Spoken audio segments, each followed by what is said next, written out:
할렐루야. 사랑하는 대강의 가족 여러분, 오늘 하루도 하나님의 말씀과 동행하는 삶이 되길 소망합니다.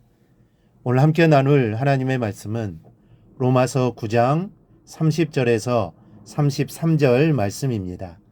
그런즉 우리가 무슨 말을 하리요? 의를 따르지 아니한 이방인들이 의를 얻었으니 곧 믿음에서 난 의요. 의의 법을 따라간 이스라엘은 율법에 이르지 못하였으니 어찌 그러하냐? 이는 그들이 믿음을 의지하지 않고 행위를 의지함이라.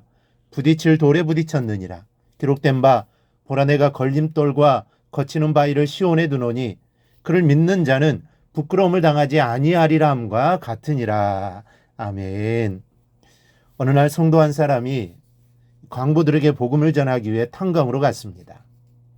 그는 거기서 많은 광부들을 향해 예수를 믿기만 하면 제사함 받고 영생을 얻습니다 라고 설명을 했습니다. 그러자 탄광의 감독이 말합니다. 믿기만 하면 구원을 얻는다니 너무 쉽군요. 너무 쉬워서 믿기지가 않습니다. 이 말을 들은 전도자가 되물었습니다. 깊은 갱응에서 밖으로 나오는 방법이 무엇입니까? 그러자 그 감독이 이렇게 대답하더랍니다. 그야 승강기 타기만 하면 되지요. 이런 마찬가지입니다. 마치 승강기 타기만 하면 수백 미터의 깊은 갱 속에서 밖으로 나갈 수 있듯이 예수를 믿기만 하면 모든 죄를 사함받고 구원을 받습니다.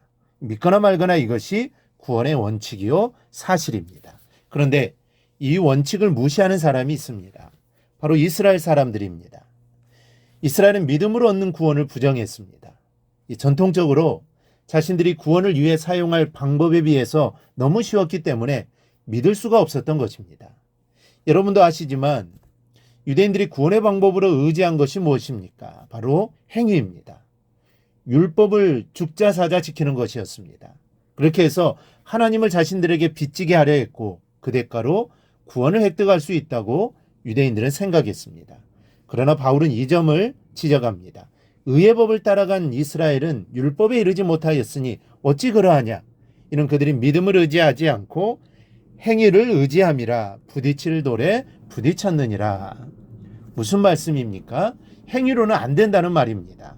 행위로는 절대로 구원을 받을 수 없다. 오직 믿음으로만 구원을 받을 수 있다는 것이 이 로마서 전체의 이 주제입니다. 이 주제하에 종교개혁이 일어났고 이 주제가 역사를 뒤집어 놓았습니다. 사실 이스라엘은 복받은 민족입니다. 그들에게는 많은 것이 있습니다. 율법을 유시해서 위대한 믿음의 조상, 또 수많은 선지자들이 있었습니다. 그러나 이스라엘은 실패한 민족입니다.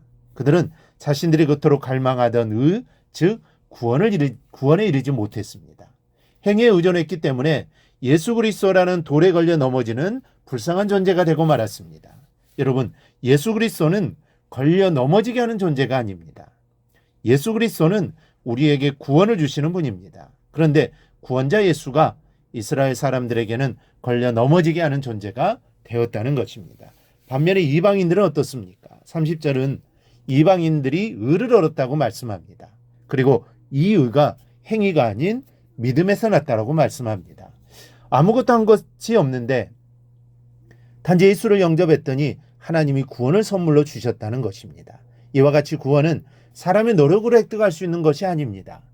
아이들의 노래와도 같이 돈으로도 살 수 없습니다. 지식으로도 안 되고 철학 공부 잘하고 지혜롭다고 영생할 수 있는 것이 아닙니다.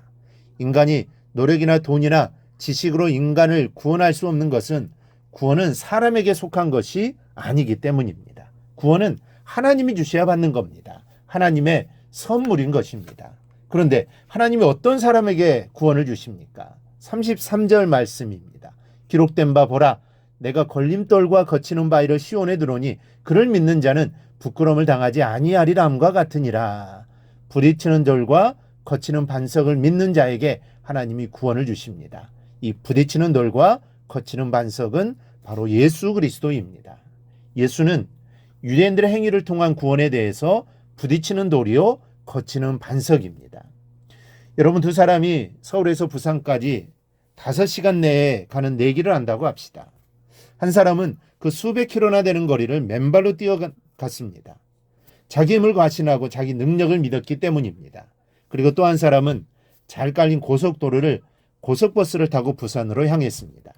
여러분, 누가 부산까지 가겠습니까? 맨발로 뛰어간 사람은 중간에 아마 죽을 겁니다.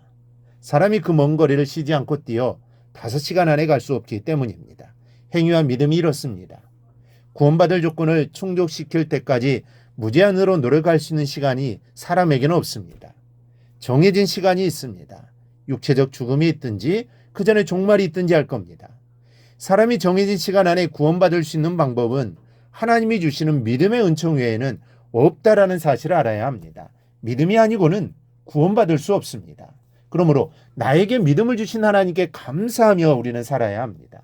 그로 인해 구원을 주신 하나님께 감사하며 살아가기를 바랍니다. 그러니 우리는 예수 믿는 믿음을 의지해야 합니다. 그리고 굳게 붙잡으며 살아야 합니다. 하나님이 나에게 믿음을 주셨다고 안일하게 살아서는 안 됩니다. 내가 노력한 게 아니라 해서 가볍게 생각해서는 안 됩니다. 오히려 거저받았으니 그 믿음을 지키기 위해, 구원을 지키기 위해 부단히 노력해야 합니다.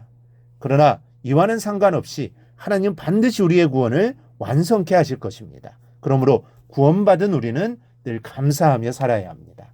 그러면 하나님은 여러분을 절대 부끄럽게 하지 않으실 겁니다. 반드시 구원해 주실 것입니다.